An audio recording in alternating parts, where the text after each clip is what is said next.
এত ভয়ঙ্কর হবে, ডেঞ্জারাস হবে।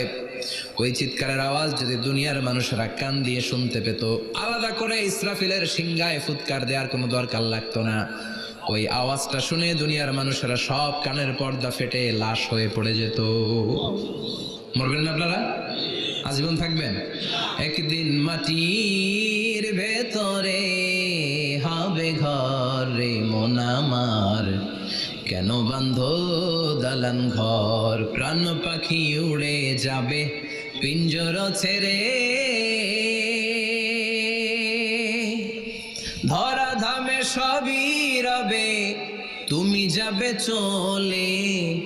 বন্ধু বান্ধব যত, মাতা পিতা দ্বারা সুত, সবই হবে তোমার পরে মন আমার, কেন বান্ধ দালান ঘর?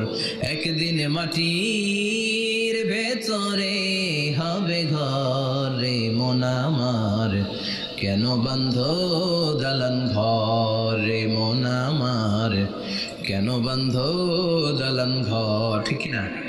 থাকা যাবে? কবরে যাওয়া লাগবে না? This is the circle of life. এসেছি, থাকছি কিছুদিন, একটা স্টেশনে ট্রানজিট পিরিয়ড, আবার চলে যাব। জন্মিলেই মরিতে হবে। চিল্লা এখন ঠিক কিনা? আমাদের যেমনি আল্লাহ রুহু কবজ করে, জিনদেরও কিন্তু মালাকুল মাউতের মাধ্যমে রুহু কবজ করা হয়, জানেন? ওমা খলাকতুল জিন্না ওয়াল ইনসা ইল্লা লিয়াবুদুন। এই দুইটা জাতিকে আল্লাহ তাআলা ইবাদতের জন্য তৈরি করেছে। কবরে যে আযাব হয়, এই দুইটা জাতি শুধু দেখে না, বাকি সব প্রাণী দেখে। কবরে যে পাখিগুলো বসে, পাখি কিন্তু দেখে নিচে কি হয়, হোয়াটস হ্যাপেনিং ইনসাইড, সব সে দেখে। গরু ছাগল আমরা কবরস্থানের পাশে বেঁধে রাখি, সব দেখে। গায়রাস সাকালাইন, শুধু মানুষ আর জিন ছাড়া। ঠিক কি না? এজন্য মাঝে মাঝে দেখবেন কবরস্থান থেকে গরুর রশি ছিঁড়ে গরু দেয় দৌড়, ছাগল দেয় দৌড়, দেয় না? কারণ সে সব দেখে।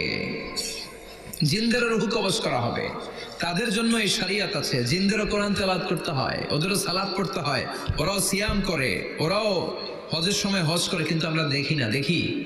এটা একটা অদৃশ্য জাতি, এটা দেখা যায়। জিসমুন নারিয়ুন ইয়াতাশাক্কালু বিআশকালিন মুখতালিফা।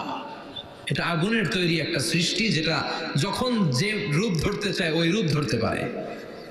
যেটার কথা শুনছেন কেউ? শুনছেন আপনি? কোথায়? কোরআনে শুনছেন না? জিন আমাদের সাথে কথা কইছে, ওটা শুনছেন নি কান দিয়ে? এটা শুনেন, শোনা যায়, শোনা যায়। অনেকে শুনে, অনেকে শুনে। জিসমুন নারিয়ুন